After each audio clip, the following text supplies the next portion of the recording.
Welcome back to this special election edition of Jersey Matters. We've talked a lot about the Rutgers Eagleton poll, so let's talk now with a person that was involved with the poll. This is Ashley Koning, who is with the Eagleton Center for Public Interest Polling. Thanks, Larry. Quite a name, and you are with the Rutgers Eagleton poll. What's fascinating about this poll that you just had is how few New Jerseyans even realize that there's an election coming up. Right, and this is something that really hasn't changed. So, the more things change, sometimes the more they stay the same. We've been a center now for 45 years under the Eagleton Institute of Politics, which has been around for 60 years.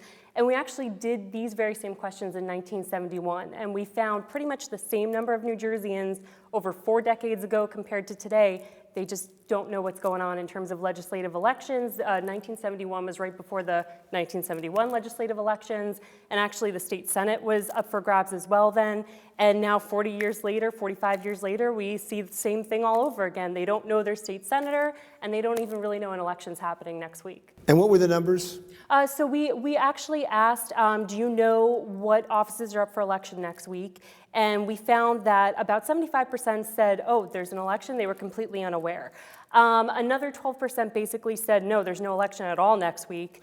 And then we actually had some erroneous offices named by New Jerseyans, governor, congressmen, senators. People trying to sound smart. Exactly. And so then we had about 6% who said, yes, the state assembly, and another 3% who said the legislature in general. And the shame of that is, it bleeds over into the interest in the election, and then there's no turnout for these elections. Right. I know that polls have limitations because you ask certain questions. Was there any indication as to why?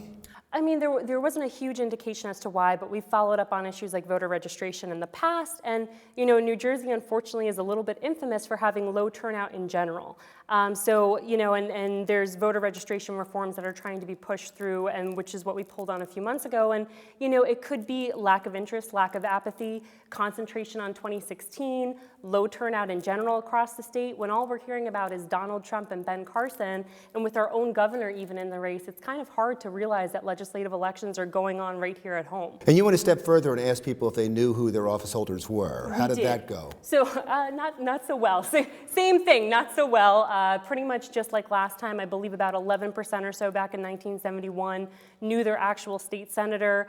Now we had 8% saying they knew their state senator, but actually only 5% of New Jerseyans correctly identified their state senator. We matched them up to actually see was their answer correct or not.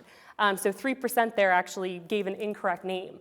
And then, of course, the rest had no clue who their state senator was. Before we wrap up, I want to get to, it's not election related, but I want to get to your latest poll. Sure. And that is about Superstorm Sandy. We're recording this on the 3-year anniversary of Superstorm Sandy.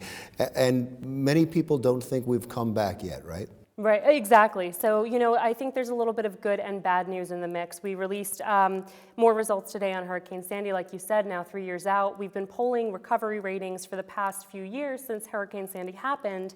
And we find that recovery ratings on a scale of 1 to 10 are somewhat up, particularly for New Jersey in general, especially for New Jersey tourism, now at a 7.1 on average out of 10.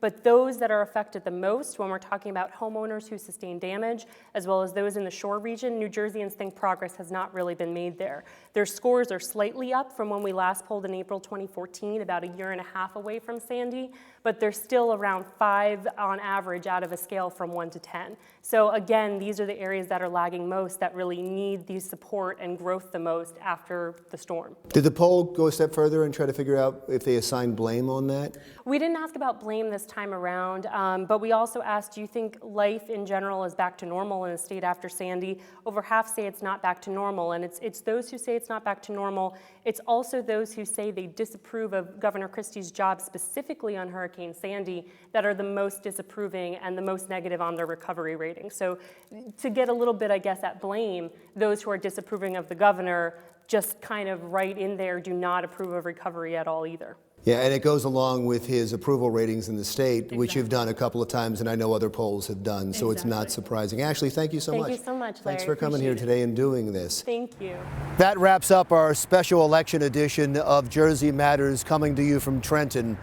Remember that Election Day is Tuesday, November 3rd. If you care about the state of New Jersey, you might want to get out and vote.